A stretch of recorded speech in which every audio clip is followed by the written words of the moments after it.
Shalom, shalom à tous les Ivoiriens, à toutes les Ivoiriennes, à tout le peuple de Dieu partout dans le monde entier. Alors ici, votre frère, votre serviteur et votre fils, prophète Eli Pada. Je viens ce matin devant vous parce que il était important que je sorte pour m'adresser à vous suite à une publication, à un post qui était sur mon mur il y a de cela 1 voire 2 jours. Avant tout propos, je voudrais vous dire que je suis l'auteur de ce post. Oui, je suis bel et bien l'auteur de ce post. Je n'en suis pas fier, mais j'assume le fait que c'est moi qui suis l'auteur de ce post. Je ne suis pas censé sortir et produire une vidéo. Je suis censé être dans un temps de silence et dans un temps de recherche de la volonté de Dieu pour plusieurs aspects. Et donc je suis censé être complètement éloigné de tout ce qui est réseaux sociaux. Évidemment, j'ai fait ce post suite à une forte révélation que j'ai reçue. Et donc, évidemment, j'ai pas réfléchi. J'ai pas réfléchi du tout. Et poussé par la passion du football, j'ai mis le post sur ma page. Alors, je voudrais ici demander pardon. Premièrement au Seigneur Jésus. Parce que c'est lui à qui j'ai fait le plus mal en publiant ce post. Sans son consentement. Je ne lui ai pas demandé son avis et j'ai mis le post. J'ai pas demandé du tout au Seigneur et j'ai fait le post. Et aujourd'hui, le nom du Seigneur est moqué partout, le nom du Seigneur est humilié, le nom du Seigneur est même traîné dans la boue, voire même blasphémé parmi les païens à cause de moi, à cause d'une faute grave que j'ai commise. À cause d'une faute grave que j'ai commise. Vous voyez, si c'était ma personne seulement qui était touchée, qui était indexée, je ne serais pas sorti. Parce que qui moi je suis? Je suis rien, je suis personne. Mais le Seigneur Jésus est toute ma vie. C'est la raison de mon existence.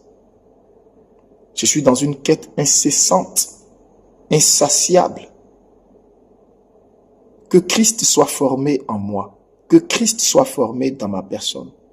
Que Christ transparaisse en moi. C'est tellement pour moi une soif, une obsession,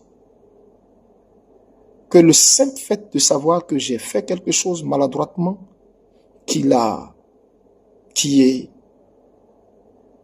prêté l'occasion au scandale, je ne me le pardonne pas. Je ne me le pardonne pas. Je voudrais demander pardon au Saint-Esprit. Pardon au Seigneur Jésus. Je voudrais vraiment demander pardon à mon Dieu. J'ai compris la leçon. J'ai compris la leçon. J'ai compris la leçon parce que le Seigneur ne m'a pas demandé de faire ce poste. J'ai certes eu une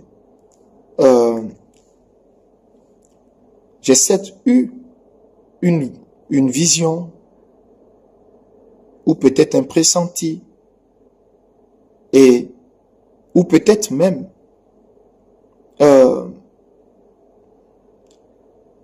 une forte intuition, mais toujours est-il que j'ai vu quelque chose dans l'esprit, mais sans avoir demandé au Seigneur, je l'ai affiché.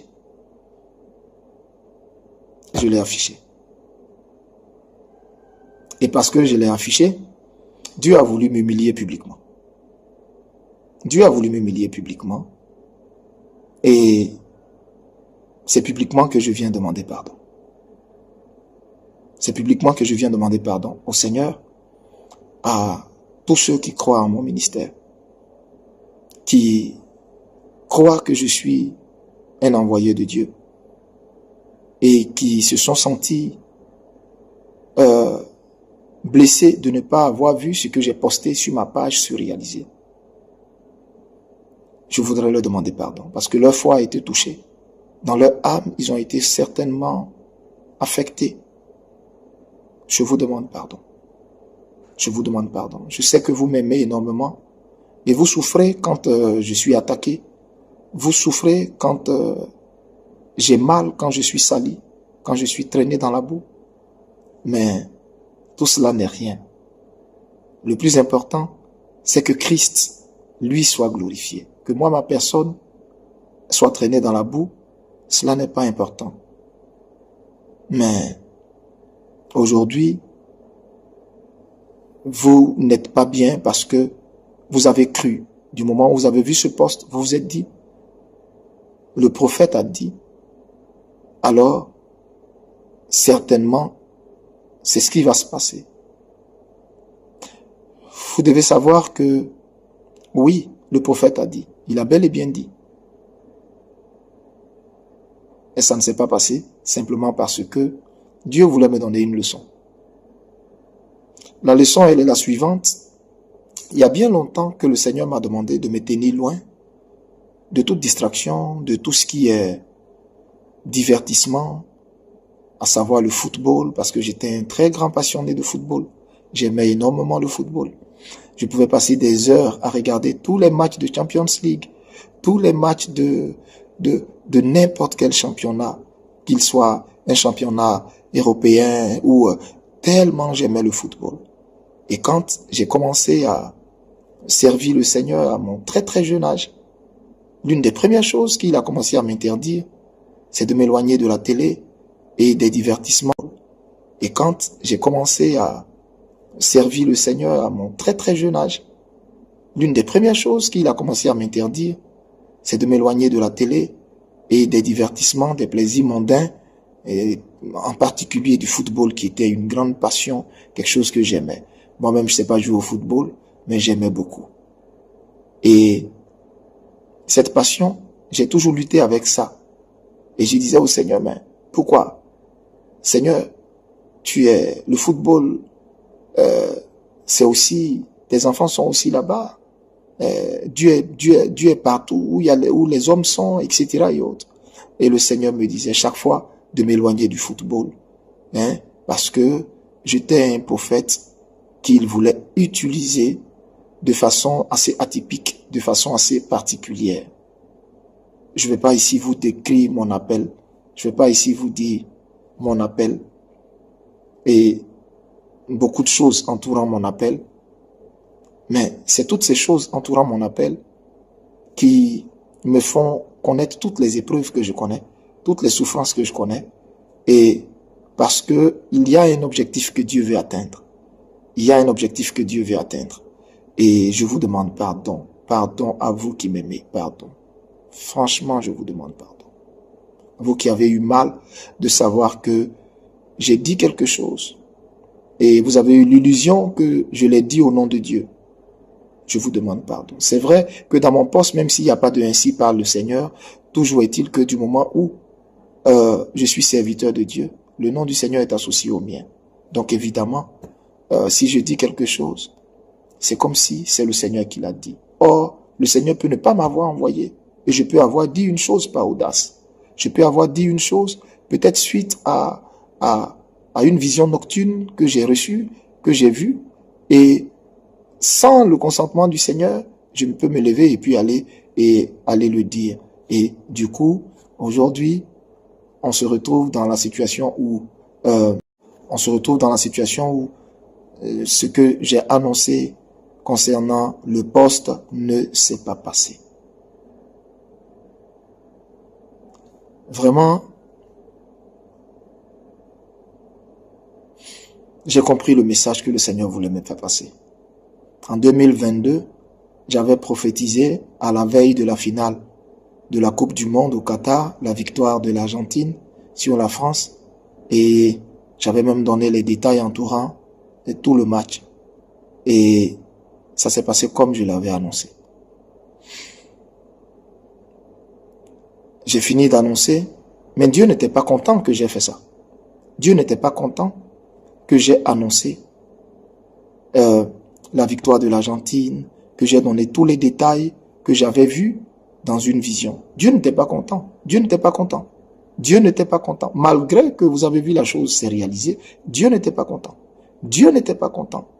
Parce que, comme je vous l'ai dit, il m'a interdit, il m'a demandé de m'éloigner de tout ce qui est divertissement, tout ce qui est distractif pour moi en tant que prophète, et en particulier le football, qui est un sport qui n'amène pas les gens à Dieu, mais amène les gens dans des passions débordantes. Parce que dans le football, il y a des gens qui meurent de crise cardiaque. Dans le football, il y a des gens qui se font du mal. Il y a des gens qui peuvent aller jusqu'à casser leur télé, casser leur voiture, faire n'importe quoi. Des gens vont dans tous les excès. Et ça ne peut pas glorifier Dieu. Ce n'est pas quelque chose qui glorifie Dieu. Et le Seigneur, aujourd'hui, m'a clairement, à partir de la leçon qu'il m'a donnée, m'a clairement fait comprendre que j'étais dans l'erreur. Et l'erreur est humaine. Je suis un homme comme vous. C'est vrai, je suis prophète. C'est vrai, je suis serviteur de Dieu. Mais comme je vous ai dit, j'étais moi aussi un passionné du football. Et l'erreur est humaine. D'avoir mis ce poste-là, je ne l'aurais pas dû. Même si j'avais vu quelque chose, ou j'avais même perçu quelque chose, je n'aurais pas dû le mettre. J'aurais dû garder cela pour moi. Vous savez, parfois, il y a des choses que nous voyons, et puis peut-être que Dieu veut que nous gardons ça pour confidence personnelle. Pas forcément que nous venions mettre ça sur la toile. Et parce que je me suis levé et j'ai fait ce poste, Dieu a voulu m'humilier là et me dire, en 2022, j'ai laissé faire. Ce que tu as vu, c'est accompli. Au pied de lettre. Et ça ne doit pas devenir une habitude pour toi. Parce que je ne veux pas que tu sois un prophète qui va pronostiquer les scores exacts, les finalistes exacts, les matchs exacts. Parce que ça ne me glorifie pas. Je ne suis pas dans les pronostics de football. Je ne suis pas dans les paris sportifs. Parce que tout ça, c'est l'oisiveté. Tout ça, c'est l'oisiveté. Tout ça, ce sont des pièges de Satan. Alors, donc, à toutes les personnes qui m'aiment et qui aujourd'hui ont mal à cause de ce qu'ils ont vu, que ce que j'ai annoncé ne s'est pas réalisé, qui étaient pleins de confiance à cause de ce que j'avais annoncé en 2022, je vous demande pardon. Je vous ai blessé. Mais ne me regardez pas, regardez au Seigneur. Vous comprenez pas l'erreur que j'ai faite, que je suis humain. Je suis humain, donc je ne suis pas infaillible. Je suis humain. Je voudrais vous demander pardon. Ce n'est pas Dieu qui m'a demandé de faire ce poste. C'est pourquoi quand vous lisez le poste, aucunement je ne fais mention de Dieu. Je partage quelque chose. Je partage quelque chose. Je vous épargne comment? Je vous épargne comment? Qu'est-ce que j'ai vu? Mais je partageais quelque chose. Aucunement je n'ai fait mention de Dieu. Mais il n'a pas du tout apprécié même le fait que j'ai fait ça. Le fait que j'ai fait ça. Pour éviter que ça devienne une habitude pour moi. Pour éviter que, à cause de moi, des gens pronostiquent, des gens parient et se fassent de l'argent sur son dos, sur le dos du Seigneur, Aujourd'hui, il m'a tourné en ridicule pour me faire passer une leçon. C'est vrai, ceux qui me haïssent, qui ne m'apprécient pas, s'en donnent à cœur joie. Ils se moquent. Mais c'est moi seul qui comprends la portée spirituelle de ce qui s'est passé. C'est moi seul qui en tire les leçons. Et c'est moi seul qui sais comment. Cela me ramène à l'humilité. Et cela m'amène à savoir désormais que dire lorsque je reçois une chose, que ne pas dire afin que le Seigneur ne soit pas pris pour faux. La Bible dit que l'homme soit pris pour menteur, mais pas le Seigneur. Vous comprenez? Une prophétie du Seigneur, je répète, une prophétie du Seigneur ne ment jamais. Ce que j'ai annoncé sur ma page n'est pas une prophétie. J'ai partagé quelque chose avec vous. Le poste est clair. J'ai partagé quelque chose avec vous. Je ne veux pas vous dire comment. Était-ce un songe? Était-ce une vision? Je ne veux pas vous dire comment. Mais j'ai partagé quelque chose avec vous. Mais ce n'est pas le Seigneur qui m'a demandé d'aller le mettre là-bas. Vous comprenez? Ce n'est pas le Seigneur qui m'a demandé d'aller le mettre là-bas. En allant le mettre sur ma page, je courais le risque que ce que j'ai vu ne se passe pas comme cela peut-être m'a été présenté. Vous comprenez? D'autant plus que le Seigneur n'est pas dedans. Il n'est pas dans cette distraction. Ça ne le glorifie pas. Ça ne le glorifie pas.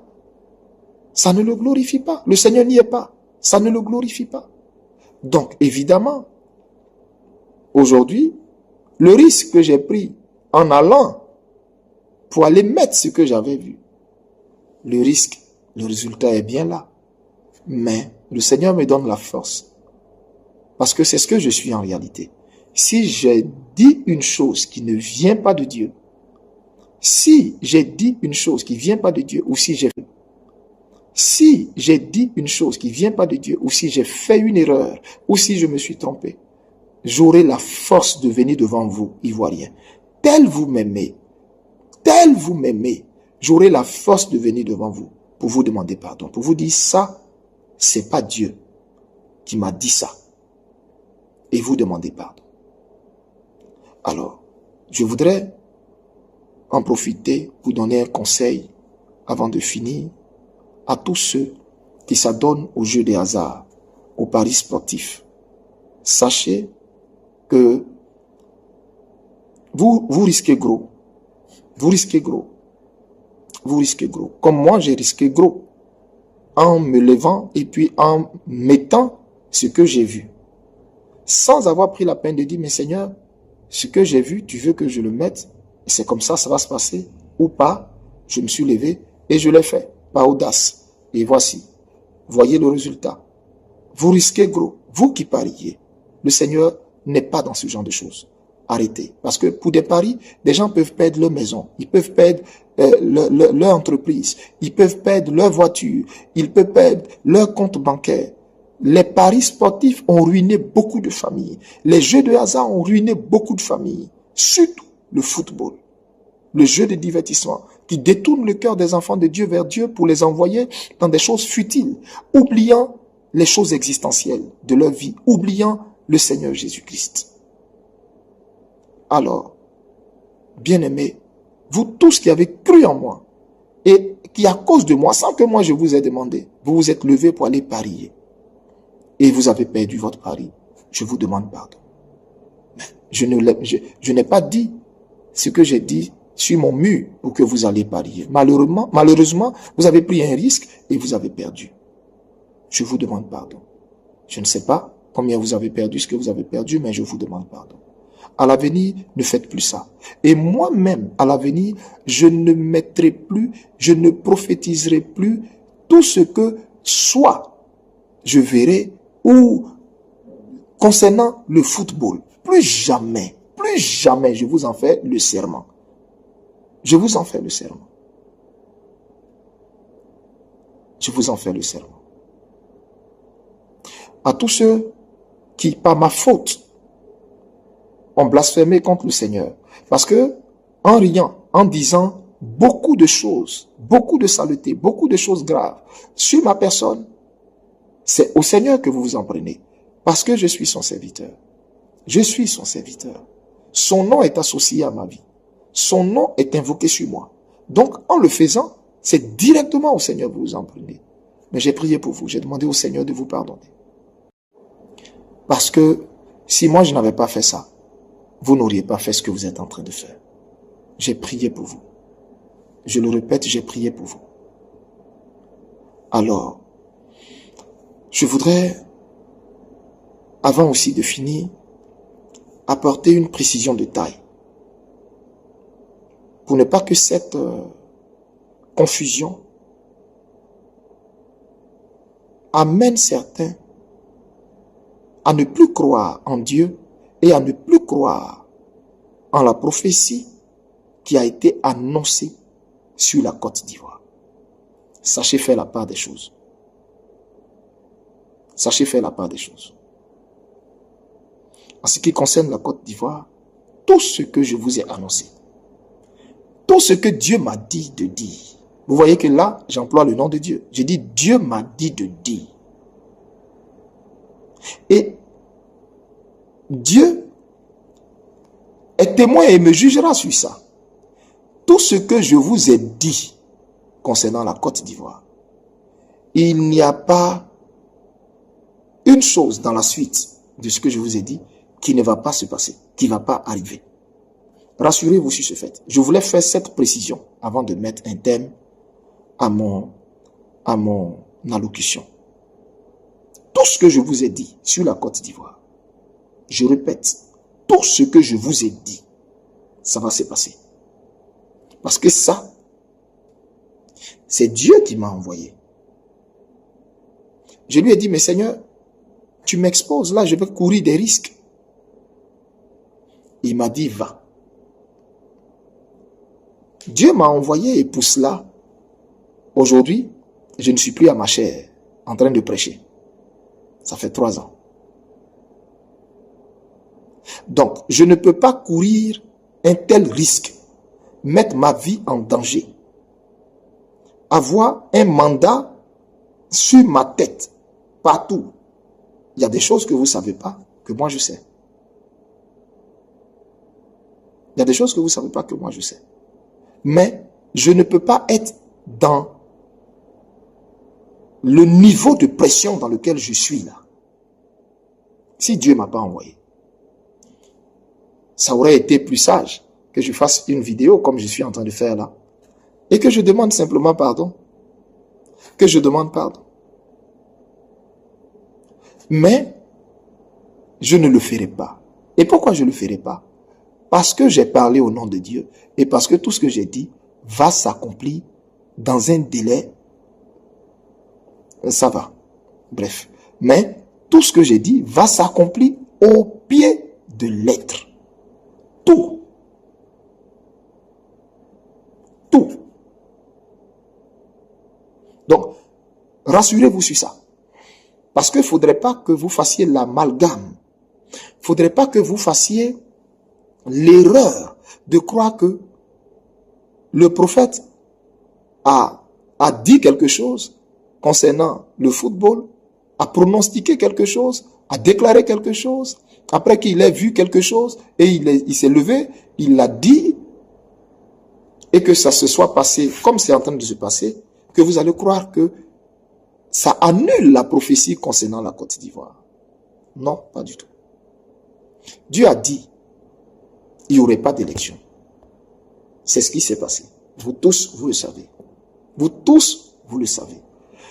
N'en déplaise à ceux qui ont envie de dire ce qu'ils ont envie de dire. Un homme intelligent, consciencieux, qui allait à l'école, dans un état de droit, il sait. Par la suite, la prophétie suit son cours. Je ne vous avais pas donné de date. Je vous ai dit, Dieu m'a fait savoir, voici le sort qui attend cette personne-là. Je vais même le nommer. Voici le sort qu'il attend, Alassane Ouattara. Il sera pris. Je répète, Alassane Ouattara ne connaîtra pas un autre sort. Il va être pris. Sa femme sera prise. son petit frère, qui est dans ses rêveries de présidence là, sera pris, cueilli. Les trois, le lieu où on les a déposés là. Bon, bref. Et c'est là où on les a déposés que Alassane Ouattara a uriné sur lui. Je sais tout ce qu'il a porté. Quand ça s'est passé. Toute la scène. Donc, je voudrais que vous ne fassiez pas d'amalgame. Le football, Dieu ne m'a pas envoyé d'aller prophétiser là-bas. Dieu ne m'a pas envoyé là-bas. En tant que passionné de football, je ne regarde pas la télé. Je n'ai regardé aucun de vos matchs du mondial. Le Seigneur m'est témoin, je n'ai regardé aucun match. Je ne sais même pas qui joue, quel jour, qui joue quoi. Comme j'aime le football, moi je suis couché et puis j'ai vu quelque chose. Je me lève par audace, je m'en vais mettre ça sur ma page. Voici les conséquences. Je suis en train d'assumer. N'associez pas Dieu à cela. N'associez pas Dieu à cela. Si vous voulez m'insulter, vous voulez dire tout ce que vous voulez, dites-le. C'est moi qui vous ai prêté le flanc. C'est moi qui vous ai donné le bâton. Ça m'apprendra. Ça m'apprendra. Je comprends aujourd'hui que c'est pas parce que Dieu peut te dire, bref, mais en tout cas, pardonnez. Sachez faire la part des choses, Ivoiriens. Sachez faire la part des choses. Et à vous tous qui êtes découragés, ressaisissez-vous. Ressaisissez-vous. Ressaisissez-vous. Ce qui s'est passé là, vous fait savoir que le prophète Eli Pada est un homme comme vous.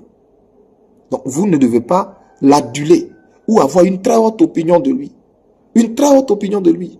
Je peux voir quelque chose et puis Dieu peut décider de l'annuler simplement parce que je suis allé mettre ça. Oh, il ne m'a pas envoyé. Dieu peut décider de faire tourner ça autrement pour m'honnir. Pour que je comprenne la leçon que je refuse de comprendre depuis que je suis jeune. Et il m'a appelé au ministère en me disant de m'éloigner de toutes ces choses qui n'y est pas là. Voilà, il m'a honni. Je prends ma honte. Mon papa et moi, je vous demande pardon. Dieu n'a jamais menti. Dieu ne ment pas. Dieu ne ment pas. Moi, je peux mentir. Pas Dieu. Sachez faire la part des choses. Je suis homme comme vous. J'ai du sang dans mes veines. Je peux me tromper. Ma passion peut me faire voir un truc. De grâce, je tenais à vous dire cela. Que Dieu vous bénisse. La prophétie concernant la Côte d'Ivoire suit son cours. Elle suit son cours. C'est Dieu qui m'a envoyé. C'est pour ça que je bois la coupe que je bois. C'est pour ça que je ne me repentirai jamais de tout ce que j'ai eu à dire concernant ce régime, parce que ça va se passer. Maintenant, c'est le comment, le quand, le où là, où je suis tenu par le secret. Je ne vais pas dire, bon, pour vous qui travaillez, vous dites secret professionnel. Mais moi, je ne vais pas dire. On va voir si c'est Dieu qui m'a dit de dire ça ou pas. Mais rassurez-vous, rassurez-vous, rassurez-vous. Ne mélangeons pas les choses. Que Dieu nous bénisse et que sa paix soit avec vous. Encore pardonnez-moi. Pardonnez-moi. Shalom. Je pense qu'il est temps d'arrêter de dire que oui, parce que la prophétie ne s'est pas réalisée ainsi, donc c'est un faux prophète ou quoi que ce soit. Même la sortie du prophète, moi, je ne le trouve pas, et je ne trouve aucun intérêt dedans, parce que moi, je crois qu'il devait même se taire. Parce qu'on croit que la prophétie, c'est juste, ça va se réaliser à la lettre comme nous voulons. Mais il y a beaucoup de choses qui se sont passées que nous, on n'est même pas au courant, que les médias n'en parlent pas. Voilà ce qui se passe. Donc, je crois que ce n'est pas juste une prophétie erronée ou bien quoi que ce soit. Mais peut-être que ça s'est réalisé d'une façon ou d'une autre. Regardons les choses d'un autre angle. Il a donné une prophétie. Peut-être qu'il y a des intercesseurs quelque part qui ont beaucoup prié pour cela et que cela ne s'est pas réalisé. Donc voilà ce qui se passe. Donc, si vous avez aimé cette vidéo, n'hésitez surtout pas à abonner, vous liker, partager.